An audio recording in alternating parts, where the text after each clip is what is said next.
All right, all right, all right. So welcome to the Jacque Show. I'm really excited to have Brittany Bacinski on here today. Just did a podcast for her yesterday. So again, we already got the ability to be able to riff back and forth on health, on wellness, on our journeys, but I'm excited to introduce y'all to her. So she is a seasoned vet here, but she is a two-time best-selling author, a podcast host. Okay, her podcast is the Good Juju Podcast, which is a great name for a podcast anyways. Creator of your Daily Vibe Energy Journal and founder of Paid to Exist course to Freedom. She's actually about to be launching that soon, which is really exciting. I know this, and we talked about this yesterday on her podcast, but she's healed an incurable illness through Crohn's disease with a combination of food as medicine and alternative wellness modalities, emotional and somatic healing. So for any of you who haven't been living under a rock and been listening to my podcast, you know that this speaks on so many levels to what I'm excited about. She's got the Hippie Eats Cookbook, again, the Daily Vibe Energy Journal, free 10-day healing recharge challenge, the podcast. I mean, you name it, she's got it. And so we're going to put all this stuff in the show notes, but be sure to strap in today. Make sure you're focused in on this podcast because I am so excited to bring this information to you.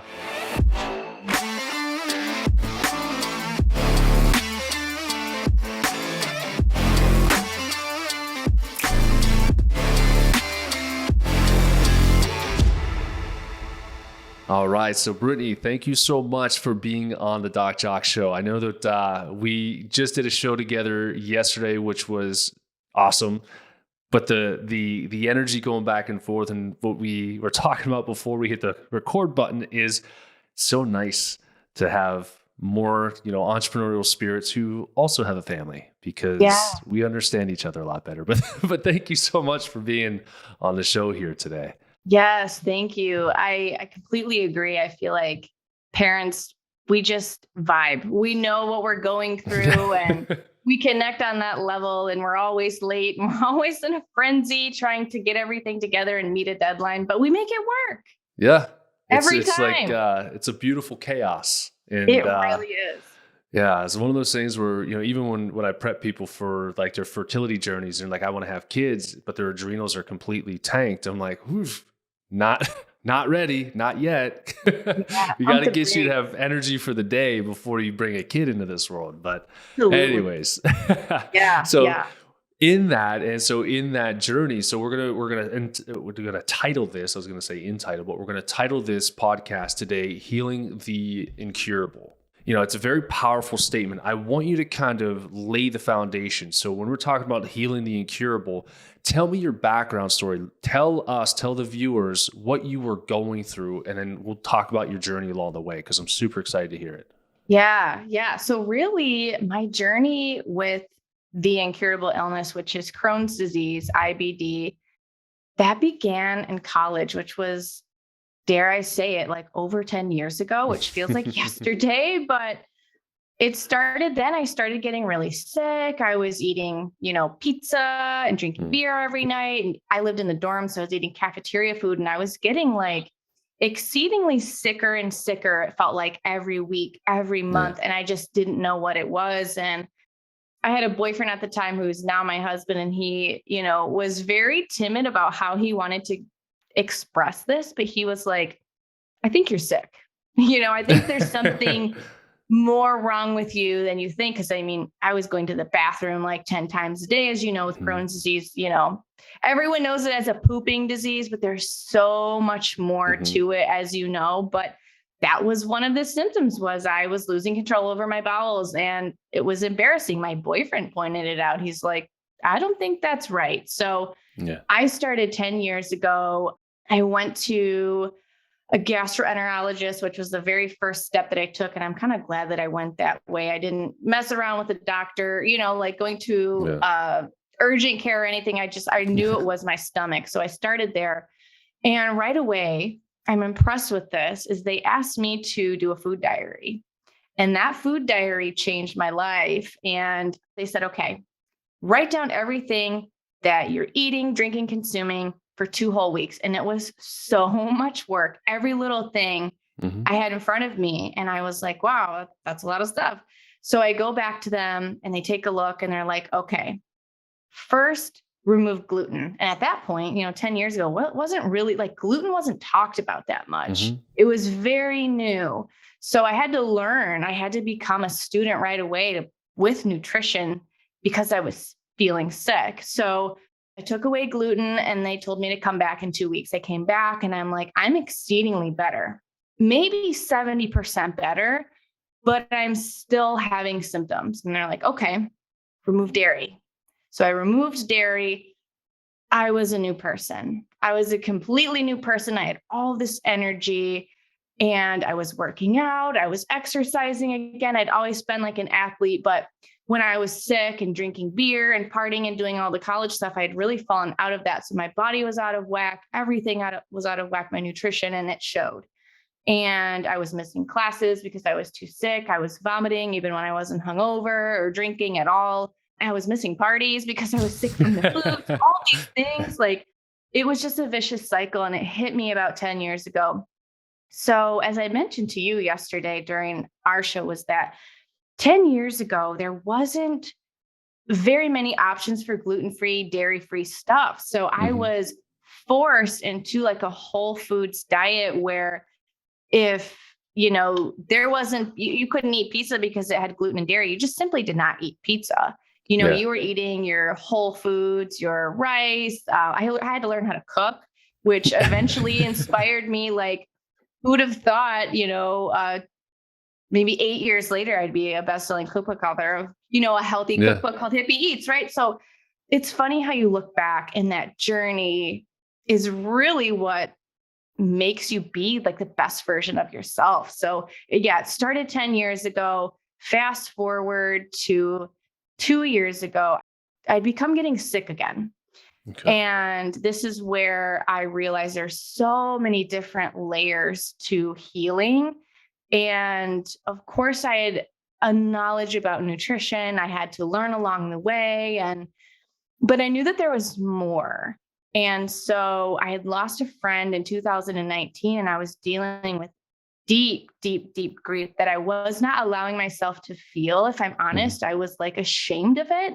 It was taboo grief. So it was an ex-boyfriend. And I couldn't tell anybody as a married woman, like, I'm so sad that he died because he's my ex and no one would understand. So I kept that in. Yeah. I didn't tell anybody, which was so bad because all of that grief just was festering in my gut, So it was grief. I was postpartum. I had a hormone disaster. I was breastfeeding and I was drinking alcohol regularly. Like, to be completely honest, it had just become like a crutch and it, was terrible for the gut. And then I started coping with all of my emotions in all of the wrong ways. I guess I should say I wasn't coping with I was having like nightly vegan ice cream, but I thought, hey, it's vegan, right? And gluten-free, like I'm okay. So I slipped off this path that I was on and I went backwards and it found me again. So I found myself with horrendous stomach pain. I was losing control over my bowels again. I was vomiting, bloody diarrhea, like horrible, all of the Crohn symptoms. And at that point, my husband again was like, that's it. You're going to the doctor. Like, and it's so funny because I feel like a lot of the times when someone is sick, it's not really us who is inspired to make a change. It's often someone else who notices. And I don't know why that is, but my husband was that voice of reason. And so, 2000, we're at 2020 now. And I realized I got to make a change. I start slowly, but I don't do all of the right things. And then flash forward to 2021, I discover a book called Cured. And I don't know if you've read it. It's by Dr. Jeffrey Rediger. And it touches on every pillar of healing. So it talks about emotional, spiritual, it talks about food, it talks about placebo effect. And I'd found this book by complete fluke. My husband and I accidentally bought each other the book Breath. Do you remember that book? Yeah. Did you read that one? Yeah. So we were so excited and stoked on that book. We bought each other the same book. So the next day I'm like, oh, we don't need two of these books. I'll go find another book. I was still very sick at this time. And I prayed. So I'm huge into prayer and spirituality. So I prayed and I'm like, God, please give me a sign. I'm looking for a book to heal me. And I turn the corner and I kid you not, I see like a whole end cap of this book, Cured, written by this doctor. And I just get covered in chills when I think about it, because it really was like the beginning of everything for me. And it was at that moment that I realized it's not just the juicing that I'm doing that's going to heal me. It's not just eating gluten-free and dairy-free. There's so much more. It was adopting this like radical lifestyle. And so I found the book 2 months before my colonoscopy and surgery for what I'd found at that point was Crohn's disease. They went in, they did the scope, and I was really hoping for good news. I was really hoping that I was doing, I was beginning this healing journey. And I just was like, I'm ready for my miracle. I'm ready for it right now. And I come to from anesthesia, and my husband has this look on his face. And it was then that I knew, like, this isn't good. And so he was the one who delivered the news, you have Crohn's disease. And the doctors come in and they're like, this is what it is. And I knew what it was. My mom has Crohn's disease. My grandfather has Crohn's disease. My grandmother had a colostomy bag. So like I knew this had a genetic component, right? But I knew what it was, and I knew what it did, and I knew how dangerous it can be. My mom got down to like 90 pounds with this illness. She almost died. She lost her hair. Like, talk about generational trauma, right? Like, and then getting that diagnosis and feeling that for myself in my body, it was intense. Like, I was depressed for 2 weeks after that. Like, I couldn't get out of bed. I was so upset. I'm like, wow, I have this incurable disease.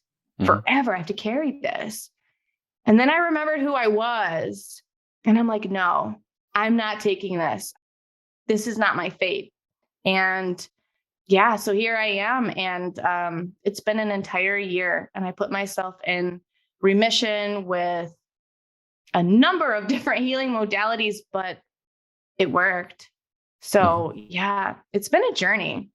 Yeah. And there's so many gems in that too. And you had kind of like the roller coaster of things as well, where you're like, okay, I'm down here in what I used to just call your big why. And then my business coach, Anthony Trucks, calls it your death pit. You have to have a strong death pit. I'm like, what the heck is that? And it's like the pit that you never, ever, ever want to go into again. That's your death pit. That's your strong why. That's why you do all the things that you do. And he and I just had a conversation probably a week ago about this. And it was like, you get to this point where you know what you're supposed to do, but you're feeling better. You don't really take it as seriously because the pain's not there. That trigger point's not there. You're not focusing on a death pit or your strong why. And then all of a sudden it's like life comes out of nowhere and hits you in the face with a baseball bat. And you're like, whew, okay, I get it. Okay, I got it. Like I know I need to be better. And so you have two options. And I always say, why does something happen for you, not why does something happen to you? Because everything happens for a reason. It's just how do we perceive that experience? Yeah. And so you had the opportunity to be like, man, I tried my hardest and this is where it got me. Are you freaking kidding me? I did all this research. I did all this stuff. I thought I was doing great. And now I got this freaking diagnosis. And now I'm just like the rest of my family. And then all that trauma comes with you. And then you're like, well, I tried to not be my family this entire time. And now look, I am. So that I have no course in life except to be that. So it's like all these emotions that can come up. And that was probably the 2 weeks of that depression that you went through. It was like all of those things, you're battling yourself. But then you realized you could pivot. You've done it before. You kind of knew that the diagnosis was coming at some point. Oh, yeah. But now it's like, okay, cool. Now it got bad enough. I got the diagnosis. That sucked. That 2 weeks was terrible. I don't want to feel that way again. So this is my strong why, not just for your husband, but for your kids, and then you set the example for the little ones growing up. And you were one of the OGs going gluten-free.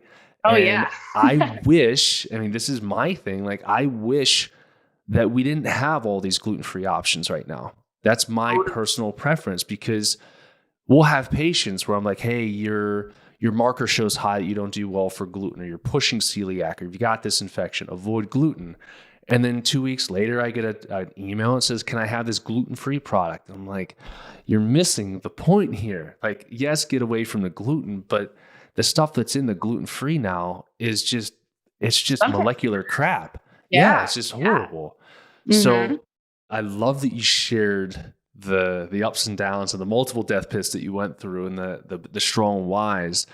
I'm curious, going through that, okay? And because, when you get that diagnosis, you've got the generational trauma of everybody taking medications and, potentially immunosuppressants, colostomy bags, and you're like, no, I'm not doing that.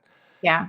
Did you have anybody, whether it was friends or family, look at you and be like, Brittany, you're crazy. This is the only thing that's out there for you. It's incurable. Just give up and just go do what the doctor tells you to do. Did you experience that? Oh, literally everyone. And my husband has been a huge support. As I've mentioned, he's been the one that's like, look, something's not right. He's been my voice of reason. And even he was like, Britt, you're sick. And the doctor said, like, this medication is going to seal up your gut. It's going to give you your life back. Don't you miss morning coffee with me? Don't you miss like this, and that, and that, and this? And I'm like, well, yeah. And he's like, so take the medicine. But there was this voice deep inside of me that was like, don't do it, Britt. Don't do it, Britt. And I had to go against everybody. And the thing was, everyone was disappointed in me. They're like, Brittany, we just want you better. We just want you to be yourself again. But there's so many realizations I'm having with this, but I'll share this one piece is that I did pray again. And I was like, God, if I need this medication, and I was driving to Target and I was like, my husband at that point had just had enough. He's like, look at you, you're so sick, just go. And I don't know what time it was. And I wasn't sure if the pharmacy would be open, but I'm like, I'll drive there and I'll pray. And I cried the whole way. And I'm like, if the pharmacy's open, I'll get the damn prescription and I'll just try it. Right. Like everyone was pushing me. I'll just try it. I get there and sure enough, the pharmacy's closed. And I'm like, this is not coincidence. Like, I can do this. And then I hear my spirit guide, my friend who'd passed away. I hear his voice in my head say, go down the greeting card aisle. I'm like, what the heck? Why? This is so weird. So I go down the greeting card aisle and I hear this voice say, pick a random card. Okay. So I'm looking like an idiot, just like looking through the card.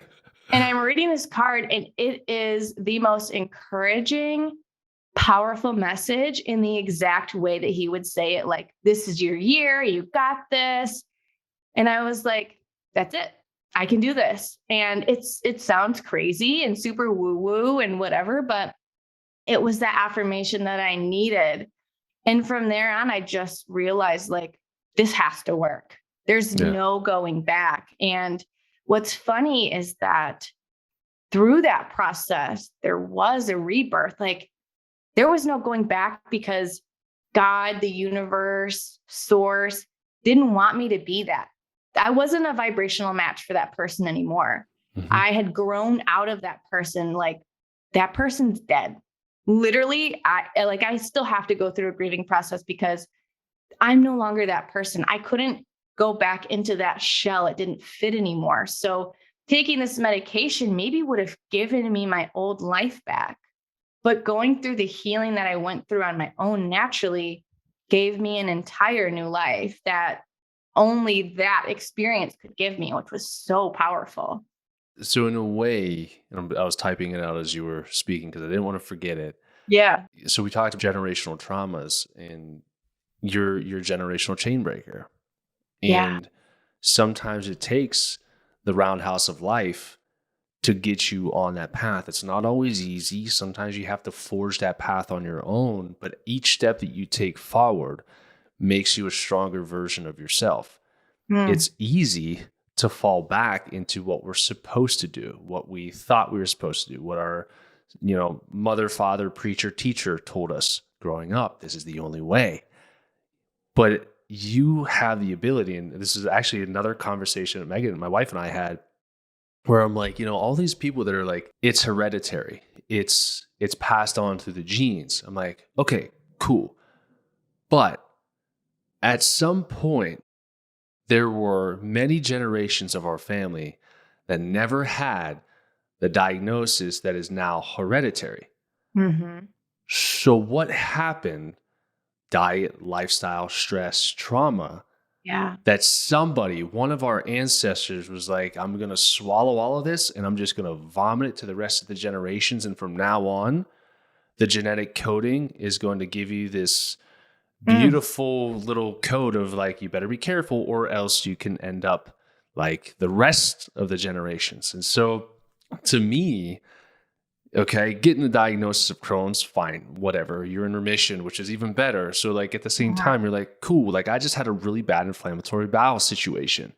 So then your kids, again, because I'm all about the generational effect, passing that trickle down onto the kids. Right. Now your kids will be like, hey, mommy's a badass. She beat what all of our, like what grandma, great grandma, and all those people were suffering with. She did it. And how did she do it? She did it against the grain. She did it the way that she raised, because I'm assuming your kids eat like you eat. Yeah. Like Yeah. you pass those traits on to your kids. And so that allows your kids to no longer live in fear, okay, or worry. When am I going to have that same diagnosis that mommy had or grandma had or great grandma? Now they're like, no, screw it. Like I know that I eat healthy. And I talk to this, like when I talk with my cancer patients and stuff, where it's like, cool, you got caught with your pants down. You were living a toxic lifestyle, but God, or whoever you want to call it, gave you an opportunity to be aware of it, to make it so painful that you're like, I can't keep living the same lifestyle that brought me here. Like you said, this isn't me anymore. That's the old me. I am not going back. So, oh my gosh, there's so much awesomeness to this. Yeah, it's intense. And I didn't really find healing or peace with the illness until I became friends with it. And I had to realize like this found me so that I could up level, so that I could step into the highest version of myself. This incurable illness is my guide, my greatest guide in life. Truly, like when I viewed it as a blessing and not a diagnosis, that's when I healed. Like that was the game-changing moment. And I lifted myself up out of that victim mentality. And I just decided, no. And I was just on a podcast last week and she's like, how did this happen? What was the how? And I was like, I can't describe it. It was just this choice that I made. And the only choice was this: I'm healing. Mm-hmm. And even with my word, I was so careful and cautious with my word. I would never say, I have a chronic illness. That never comes out of my mouth. I never own those words. I'll say, I'm healing a chronic illness, or I'm chronically healing. When I was sick, I'd say I'm chronically healing Crohn's, but I would never say I have this or I am this. Yeah. I did not let it consume me. I didn't become it. And that was huge for me too. Yeah, that's words. Oh my gosh. I mean, words have so much power. And have you ever seen the Dr. Emoto water experiment with words? No. Now I want to. Oh my gosh. I almost like want to pause this podcast just so you can watch it. I can see your expression.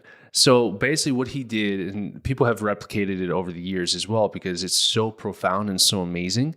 But what he did was he took water, he did water experiments, and he would put words, he would put love, he would put hate. He would have water that was blessed. He would have water that was like nuclear toxic garbage. And so what he would do is he would take this microscope and look at the water and the crystalline structure of what the water looked like when it had different words. And so when he compared the words, he used the same water, but put a different strip of a word on it. So again, love, hate, corruption, greed, whatever. And you would look under the microscope and the water would be pure and beautiful with the positivity. And then as soon as you switch to the negativity, it turned into this toxic sludge, slimy, like goo under a microscope. And we're water. So the words that we tell ourselves, this auto-suggestion, so many people are so quick to claim their disease. And I am sick. How are you feeling today? I'm sick. I am this, I'm that. And me, I'm like, oh, cancel, clear. Like, no, no, Yeah, abort, yeah. like stop, like stop that speech. You can't claim those things. So I even teach my kids, like if my son's sick, we'll go Mhm. through this, like, I am healed, I am powerful, I am healthy, I am pure, I am perfection. I am, like, we have this whole list of I am affirmations where I even want to Yeah, write a book, like a kid's book for this, so kids can learn this, because we're too quick to claim the identity. you're And then right. it goes from the identity to now, like with Crohn's disease, you can't, like, I mean, everyone's seen the freaking commercials, like people run Oh, into yeah. the restroom or like, oh, mommy's going, oh, I want to play with you on a playground, but the restroom's right there, so I can't go too far Right. away.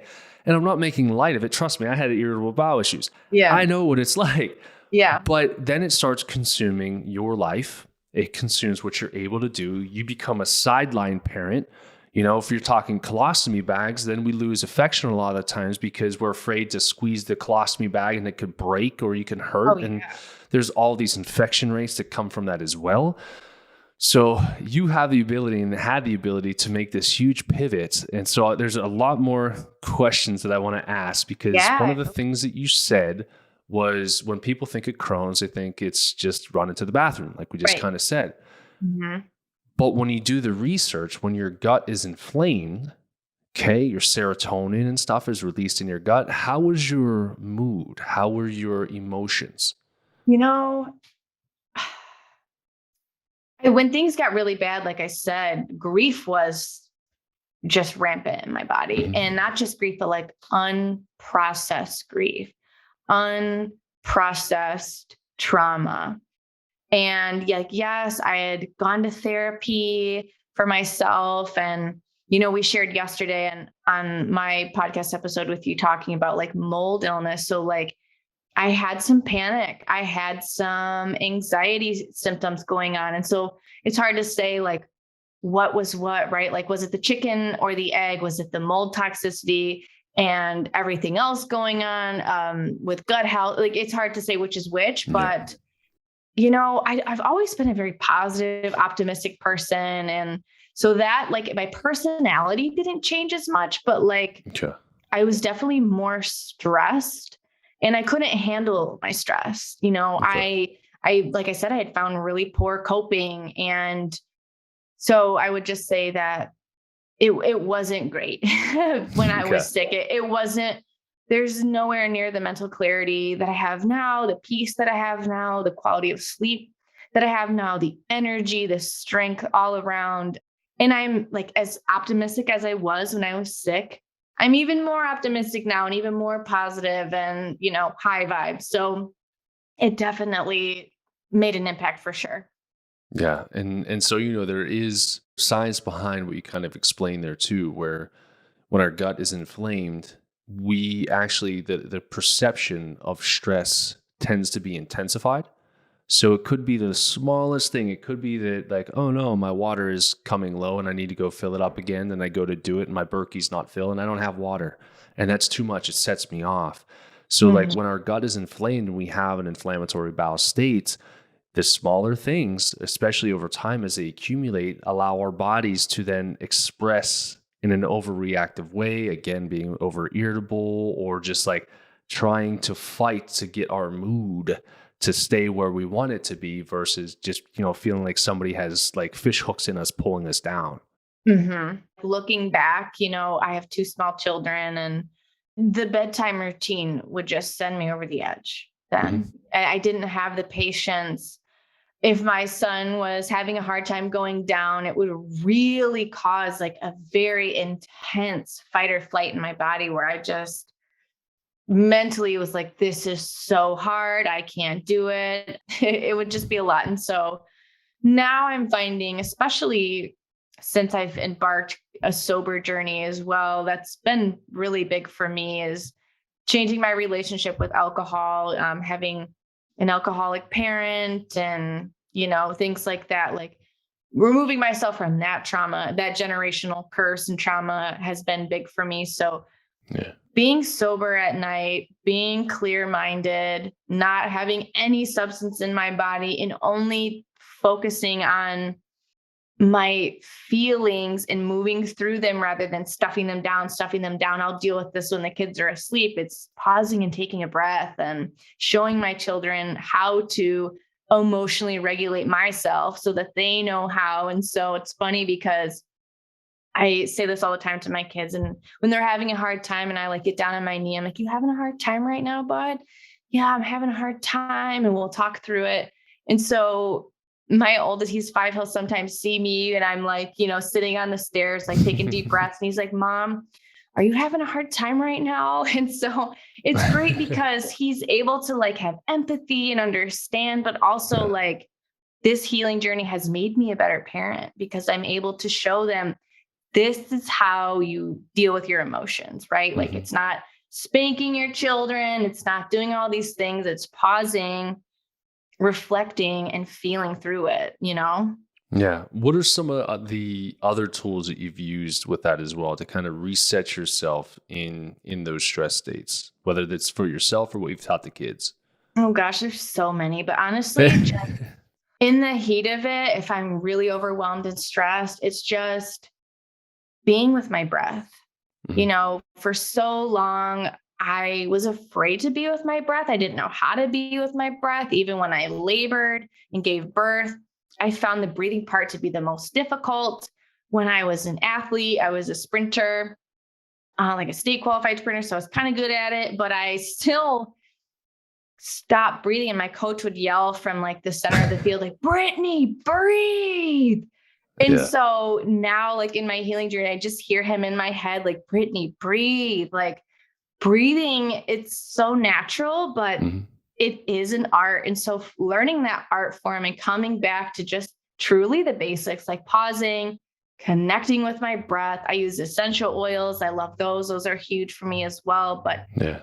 I'm finding for me, a lot of the healing is in rituals. Mhm. So having like my ritual to look forward to every night is key for me, and my morning ritual. And a lot of people who have like addiction problems or just feel dysregulated, oftentimes it's because of their routine and their Mhm. rituals and the things that they're not doing. So just really being mindful of like, okay, this is going to pass. He will eventually go to sleep, and I can have my nighttime tea. I can hit the sauna, take my hot Epsom salt bath every night without fail. And so rub my essential oils on me, and I just show myself all the love. And yeah, so that's kind of how I deal. That's how I deal with my shit these days. Yeah. Well, that's awesome. Yeah. And it is like when people are embarking on this journey and they're hearing this stuff, like the other thing I think it's important to note is it takes time because your kids see what you do. They say Yeah. what you say, they act the way that you act. And so if one day mommy and daddy are switching the way that they parent and they're like, "Whoa, wait, like I should be spanked right now. Like what is going on?" And Mm, you're sitting there and you're taking a minute for yourself. I mean, and being present with your breath. Because when you're angry, what do you usually do? Even our yeah. kids will do it. They'll hold their breath. It's like that. Hmm. No, no, no, no. You're not doing it. You're bottling all of that up. You're going to Yeah. explode. So we Hmm. have to breathe through that. And I Hmm. think breath is one of the most underestimated things Totally. that's out there. And, we're stressed. Most people are stressed all the time, which leads to shallow breath. And Hmm. when we're in shallow breath, it leads to more of a fight or flight response, less oxygen, and we're more toxic Yep. because we don't have enough oxygen for our bodies to survive. So I think it's a beautiful thing. And I had a feeling there's going to be some sort of breath work-ish Oh kind yeah. of woven into there somewhere. Yeah. But that's great. What would you say if you had to pick like your top three things that you did to heal the incurable, what would you say your top three were? If you can think of So, that. as like an overarching pillar over these three, I would just remember the word radical. Like radically pick whatever three that resonates. But for me, I radically changed my diet. Food as medicine, absolutely no junk, especially during like my strict healing process. I gave myself like a full year of just very intense, and it took me like 4 different phases, and I have it on my Instagram. And if anybody wants access to it, let me know. But I followed a very radical change in my nutrition. So that was number one. Hmm. Number two was all the somatic healing, right? So traditionally speaking, therapies that we know, the modalities that are common is like talk therapy. And while I had a talk therapist, that didn't help as much as the somatic healing. So that would be breath work, that would be, ecstatic dancing and yoga, stretching, meditation. Oh, that's kind of like in the head still. So we'll go with food, somatic in the body. I'm talking cold plunges, sauna healing, contrast therapy, where we do the sauna and the cold plunge after. Yep. So all of those things releasing through the body. So food, body, then I would say the mind.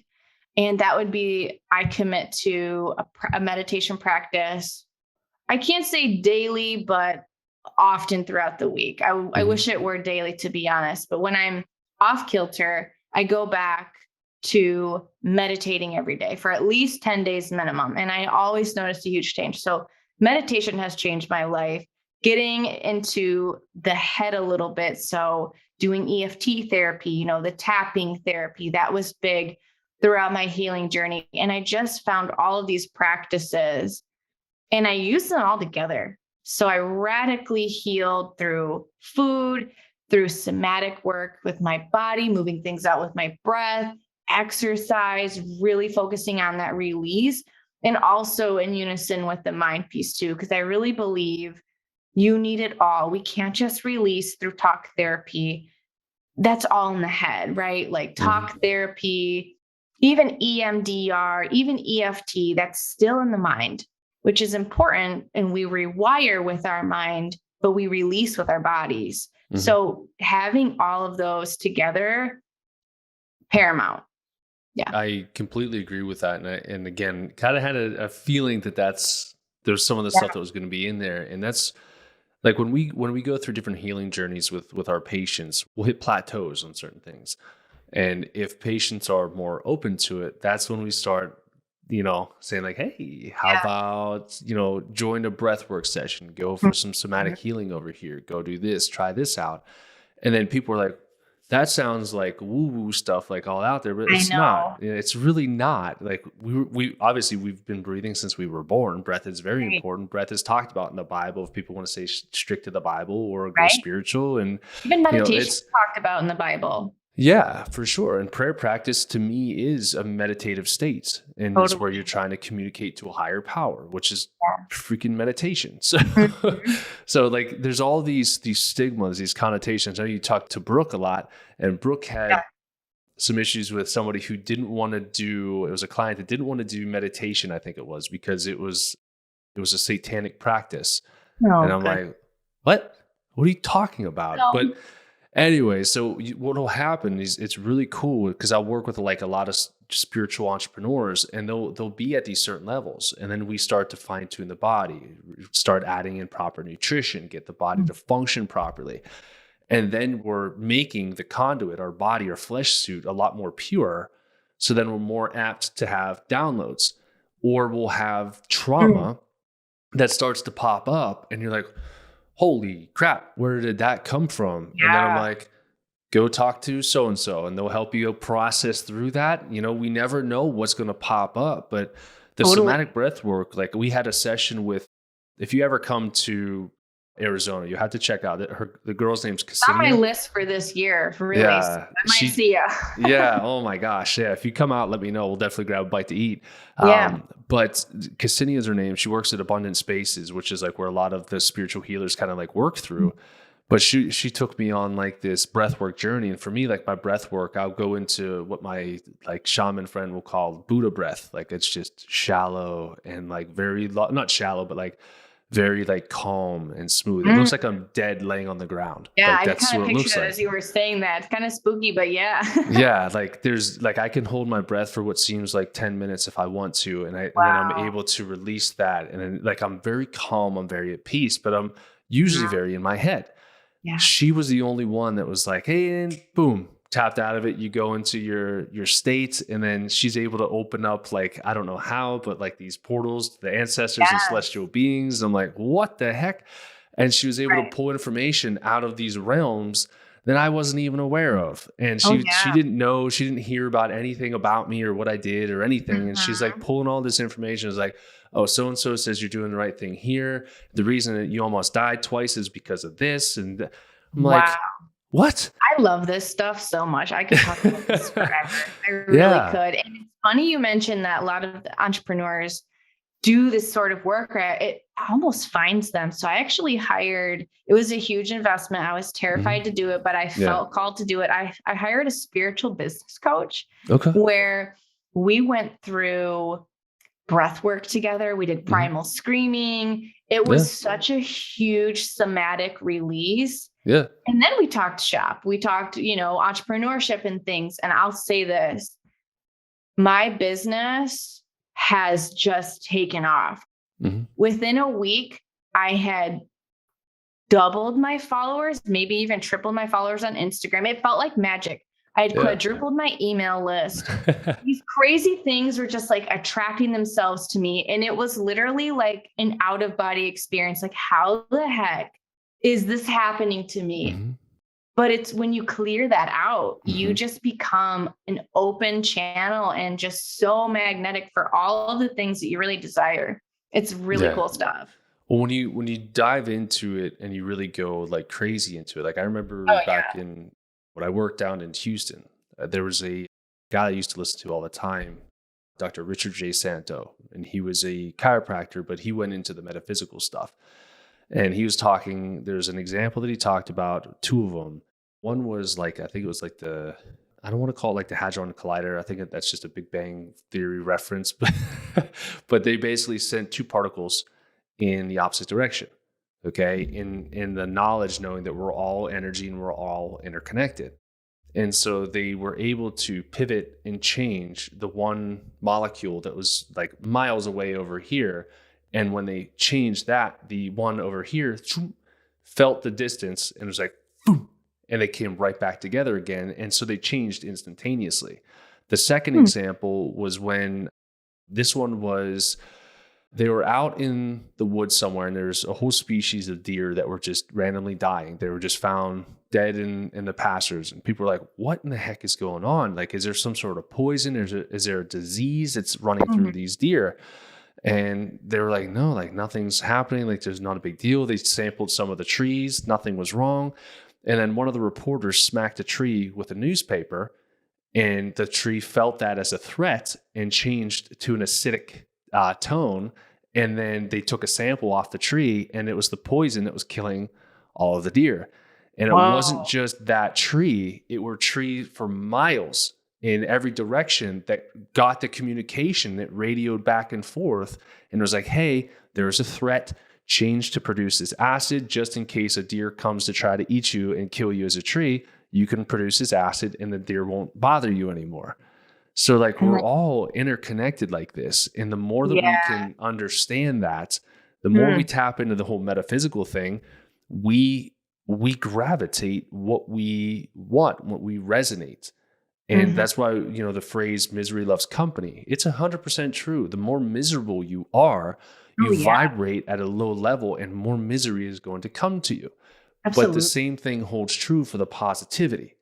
And when you change your mindset, you have your rituals, you have your positivity, and you know what's capable. That's where the other people, we're not taught this stuff. So we don't know what's possible, what we're capable of. When Mhm. we know that, it's like, boom, there you go. Boom, there you go. Like, trust me, I Yeah, have my business coach too. I'm like, oh, it's a hefty investment. And I'm like, it is. all It's right. trust, and that Yeah. trust is that energetic exchange. And I mean, my husband was like, Britt, really, do you need this? It's funny because I'm kind of like, and I'll say this, I feel like when you have a partner who's slightly skeptical with your spiritual Mhm. world or whatever, Yeah. in my experience, it's not pushing, it's just you end up pulling them into it because they love your energy. Mhm. They're curious. And so I've learned with him, even with diet nutrition, he slowly found the same chapter of life as I have. Even though I've grown and evolved, I didn't have to be Mhm. like, yo, I need you to eat this food with me, or I need you to Yeah. meditate with me at night.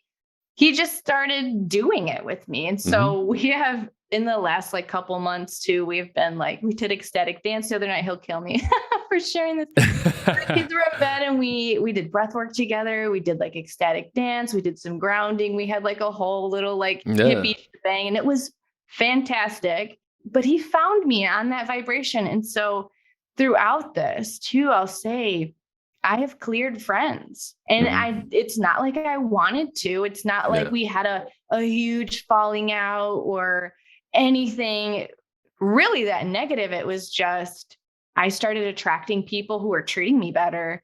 I started attracting friends and relationships who valued me and who were reciprocating treatment. And the more I love myself, it's that saying, like, you know, that self-love, the more you love yourself, the more love you're able to give to others, but also receive that. So the more love I poured into myself, my relationships got better all around. My marriage improved, my friendships. So just healing all of that has been so profound. Yeah, man, this is why I told you when I messaged you on Instagram, we might have to do like multiple, like little mini series. I know. I think we're just going to keep tangenting. But it's all, I mean, there's so much to it. And I think that if there's anything that the listeners need to take from this is you need to be open to the possibility of going against the grain. Yeah. Because if you go with the grain, you're going to be just like everybody else. And the rate of sickness and disease, heart disease, cancer, diabetes, death, medical errors, like every single year, it's predictable. They predict it to get horribly worse. So why would you want to sign up for what you already know is the outcome? Yeah. So if you're able to make that pivot, try one thing, try meditation. There's a million free meditation apps that you can use on your phone. You know, there's meditation. You could find breath work sessions. You can find people who do sound bowl virtual seminars if you have no idea where to go. Like, there's so much stuff that's out there. But I think from a foundational standpoint, I think you would probably agree with this too. One of the most important things to start with is your diet. Oh, 100%. Because if you're poisoning yourself, you can't even get on that energetic level. Food is energy too. Yeah, totally. Yeah. It's like pouring sugar into your gas tank. It's not going to work very well. If you pour sugar into your internal gas tank, well, you're going to get that outcome. So start with that diet. Look at the hippie cookbook. Oh yeah, check that out. Because I think that's awesome. But there's a ton of references that are out there, and eat to what feels good for you as well. Love the food that you eat, and food needs to be nourishment to our body, not just a substance that makes our taste buds happy.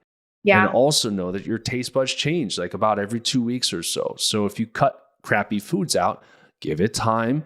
Your taste buds will change, and you'll start to love eating salad or eating some Brussels sprouts or whatever that might be that pops up on your diet, list.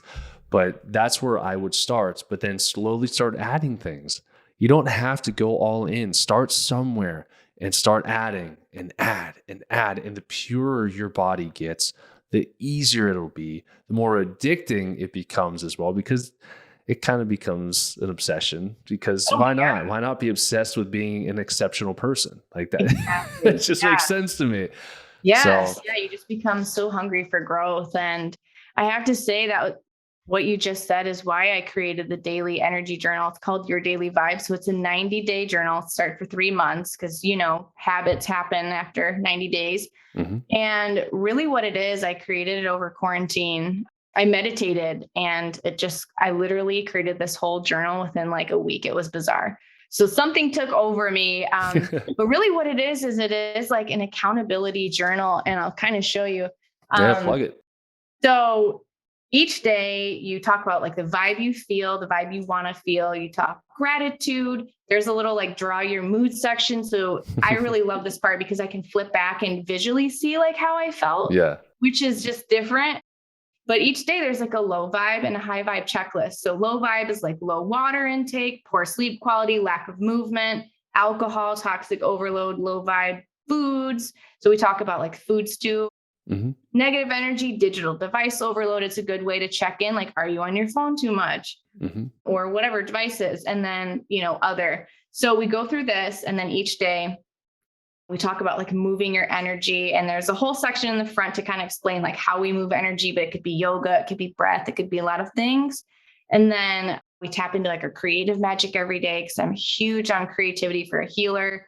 And then we talk about some spiritual stuff at the end, like a note to your higher self. And for me, having that as a guide and as a way to check in with myself, stay accountable. And the reviews are actually pretty good on Amazon, so people really like it. Yeah, to feel accountable. And if you're starting a healing journey and you need a little guidance, like I think that's just kind of a fun tool. It's really helped me. Yeah, well, it's good for the accountability aspect of it, and having fun with it too, with the pictures and stuff. Oh too. yeah, It brings it to me. Like anytime I draw or color, brings out like the child in me, and I love that. It's fun. Yeah, it's healing. It's good. Yeah, awesome. Well, if there's anything else that I know we're gonna have to wrap up today, otherwise I'm hold you hostage. We have children that are about to like bust through the doors. What would you? I guess what hope message would you give somebody if they're struggling and they just got the diagnosis of an incurable illness? What would you tell them? What would you share with them? I would just say be brave and trust that you can heal, and use the power of your word. Use affirmations. I actually was going to say, you were talking, there's so many free resources and free apps. I have a free 10-day healing recharge challenge on my website. And there's a link in my bio at Brittany Bacinski. So it's 10 minutes or less for 10 days. You commit to yourself. And we use affirmations in this challenge. We use the power of EFT and meditation daily. So we do those 3 practices. We commit to it for 10 days, just 10 minutes. And instantly I feel like you will begin to shift your mind. You'll begin to get into your body, into your breath, and see that shift and change. So definitely take advantage of that, and feel free to reach out. I'm an open book. I'm here to guide and serve. This is kind of like my service work. So I love connecting with people and healing warriors of all kinds. So awesome. Well, I appreciate it. Yeah. I appreciate it. And we'll have links of pretty much everything that you mentioned in the show notes and everything. So if you can't remember it or whatever, don't know how to find Brittany, we'll have it all in the show notes so that we can just click and go. And once we get all this stuff edited, because I have a team, I'll make sure we tag you in it as well. So that way you can find Brittany just swipe, boom, right over to her. So that way you can hear, listen, and consume anything she has to say. So I appreciate you being on. We talk for a long time every time we talk, which is great. But I really appreciate you carving out the time today to be able to help to serve my community. And I hope that in a way, serving my community will then in turn help to serve yours, because the resources that you have are not resources that I have. They're things that I talk about, but you've made them tangible. So if you're a patient of mine listening to this, great resources to take a look into.